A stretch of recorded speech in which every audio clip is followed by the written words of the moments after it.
धारित सीधे आपको उज्जैन लिए चलते हैं जहां सीएम डॉक्टर मोहन यादव पहुंचे हुए हैं।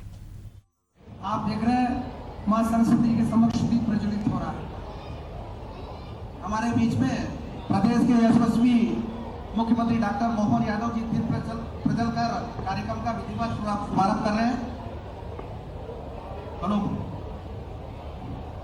सभी अतिथि से आग्रह करता हूं कि दीप प्रज्वल कर कार्यक्रम का विधिवत शुभारंभ करें। हमारे प्रदेश के यशस्वी मुख्यमंत्री डॉक्टर मोहन यादव जी मुख्यमंत्री कन्यादान योजना में पधार चुके हैं।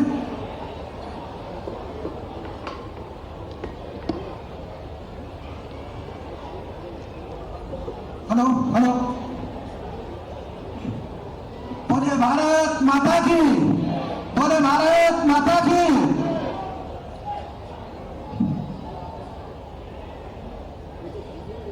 सभी अतिथि महानुभावों का मुख्यमंत्री कन्यादान में पधारे सभी अतिथियों का स्वागत है, अभिनंदन है। आदरणीय मुख्यमंत्री जी हम सभी के बीच। बोले भारत माता की, बोले चिंतामन गणेश महाराज की।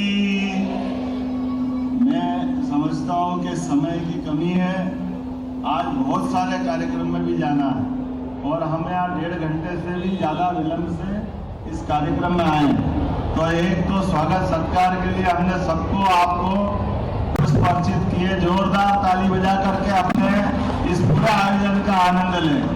मंच पर विराजमान हमारे माननीय विधायक अनिल जैन कालूहेड़ा जी, जिला पंचायत के उपाध्यक्ष जी, जनपद के अध्यक्ष जी, यहाँ जिला पंचायत के सदस्य माननीय शोभाराम जी, माननीय दीपक चौधरी जी, मंडल के अध्यक्ष सिंगल जी, इस अवसर पर यहाँ की सरपंच हमारी बहन पुष्पा उदय सिंह दरबार जी, मंडल अध्यक्ष जी, इस अवसर पर सभी जिले के पदाधिकारीगण, हमारे सारे वरिष्ठ नेतागण, मेरी अपनी ओर से आप सबको शुभकामना, बधाई। बाबा महाकाल की नगरी में वैसे तो यहाँ अपने लिए त्योहार और पर्व का आनंद इतना ज्यादा है कि हर दिन आनंद में है, 12 महीने 24 त्योहार, लेकिन हमारे लिए आज विवाह का प्रसंग है और विवाह के प्रसंग के अवसर पर अलग अलग जोड़ों से मिलकर आनंद आ रहा। कोई पमासा, कोई देवास, कोई झाबुआ, कोई उज्जैन के आसपास का। एक बार सभी के लिए मंगल कामना के लिए जोरदार ताली बजा करके अभिनंदन करें।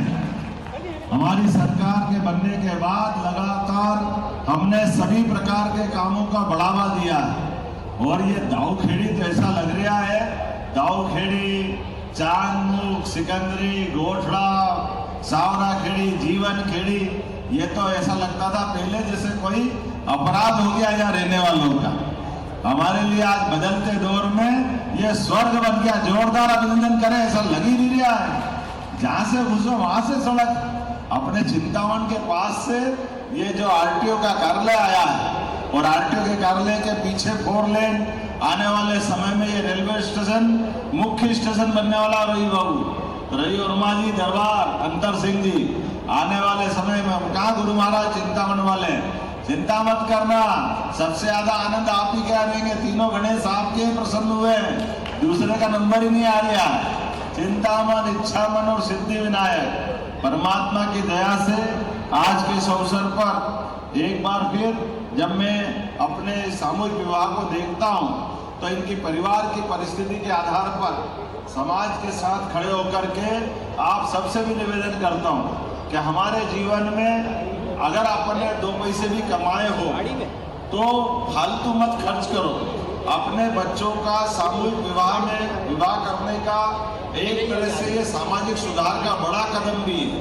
अपने पैसे का सही सदुपयोग बच्चों को पढ़ाने लिखाने में भी, और कम पढ़े तो उसके लिए भी सरकार तैयार है। लेकिन मौत मैयत और शादी ब्याह के नाम पर अनावश्यक कर्जा करना, गरीब आदमी को आपके पैसे वाले तो कर लेते हैं लेकिन गरीब आदमी को होड़ा होड़ी में फालतू जमीन बेचना पड़ती है, कर्जा करना पड़ता है। इसके बजाय इससे बचने की जरूरत है। लेकिन जब मैं आपसे बात कर रहा हूँ तो मुझे इस बात का आनंद है कि यहाँ लगभग 40 जोड़े विवाह में जुड़ रहे हैं और 70 जोड़े, बाप रे, मैं 30 कम कर रहा था। और इस अवसर पर यहाँ के बाद दाऊदखेड़ी, नागदा, कार्तिक मेला, नरेंद्र मोदी खेल प्रसाल, अलग अलग स्थान पर जा रहा हूँ। प्रत्येक बच्चे बच्ची के लिए 49,000 की राशि आपको चेक के माध्यम से मिल रही है। 6,000 रुपया आपके लिए इन व्यवस्थाओं के लिए, अर्थात 55,000 रुपया प्रति जोड़ा। लेकिन आज इस अवसर पर राशि का सवाल नहीं है। हमारे जिनके परिवार में बेटी अब बहू बन के पहुंच रही है, उनके परिवार में लक्ष्मी आ रही है, ऐसे सभी माँ बाप से निवेदन करता हूँ, माँ के लिए नई बेटी आ रही है और बाकी परिवार के लिए भी हमारे आने वाले मेहमान इस घर की समृद्धि के लिए सक्षम बने और चतुर्भुज रूप में दूल्हे का आज के बाद जीवन चालू होगा। तो परमात्मा की दया से आपका दाम्पत्य जीवन भी सुखमय सफल बने, मेरी अपनी ओर से शुभकामना भी है। आज यहाँ से जाने के बाद धार में भी नर्मदा नदी के माध्यम से सिंचाई का एक बड़ा कार्यक्रम हम करने वाले हैं। इसके बाद में आज अक्षय तृतीया भी है और भगवान परशुराम जी की जयंती भी आज ही। जब अक्षय तृतीया याद आती है, परशुराम जी याद आते हैं, तो भगवान कृष्ण का 5,000 साल पुराना इतिहास भी याद आता है। हम सब जानते हैं भगवान कृष्ण ने आचार्य सांदीपनि के लिए शिक्षा के बाद उनकी गुरुदक्षिणा देने के लिए भगवान परशुराम जी से ही सुदर्शन चक्र लेकर के इस देश के आखिरी कोने पे प्रभास पाटन के क्षेत्र जो गुजरात कहलाता है, वहां पर युद्ध करके भगवान परशुराम जी ने जो सुदर्शन चक्र दिया, उसकी कृपा से भगवान श्री कृष्ण ने आचार्य को उनका पुत्र लौटाया था।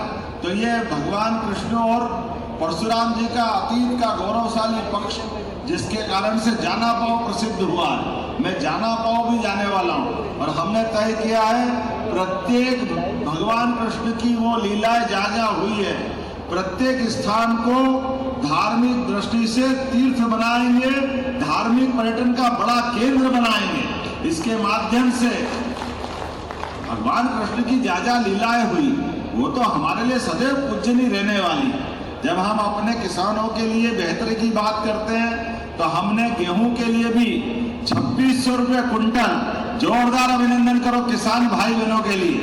और अब आने वाले समय में किसानों को बजाय बिजली के ऊपर खर्चा करने के सबको सोलर पंप दे रहे हैं। सोलर पंप के माध्यम से वो अपनी बिजली खेत में जितनी भी जलाना चाहे वो तो फ्री होगी, लेकिन ज्यादा बिजली हुई तो सरकार उनसे खरीदेगी।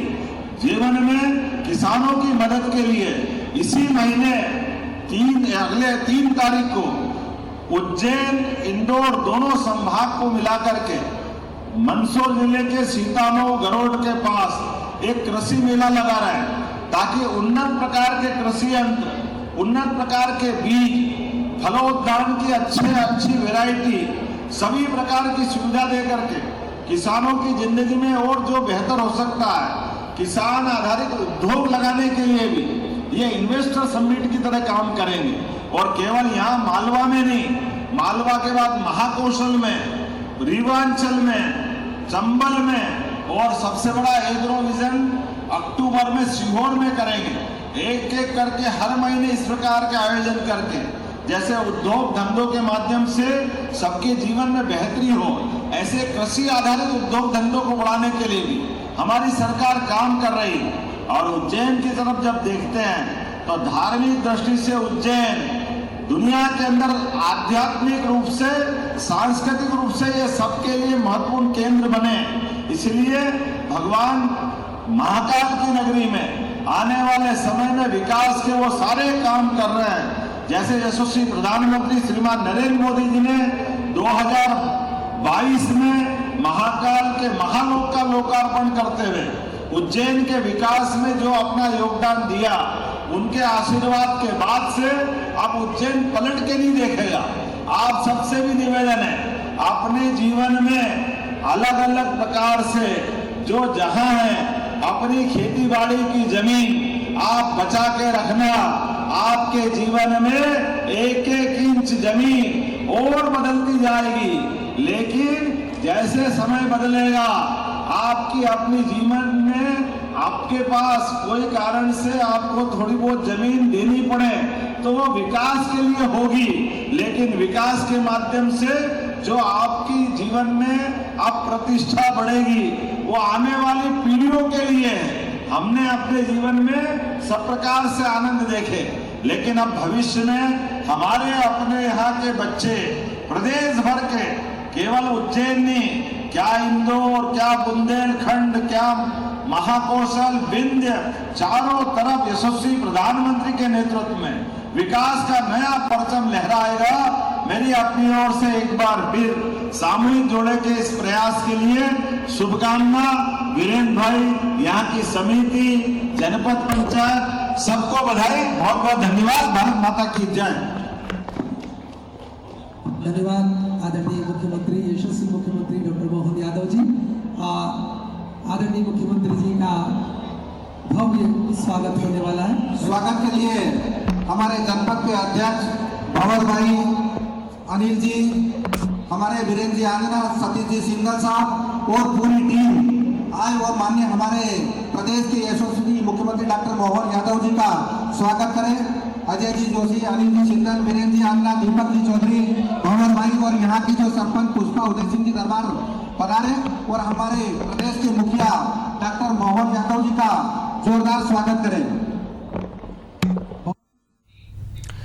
तो सीएम डॉक्टर मोहन यादव को सुन रहे थे आप, जो आज विवाह कल्याण योजना में पहुंचे हुए हैं। चलिए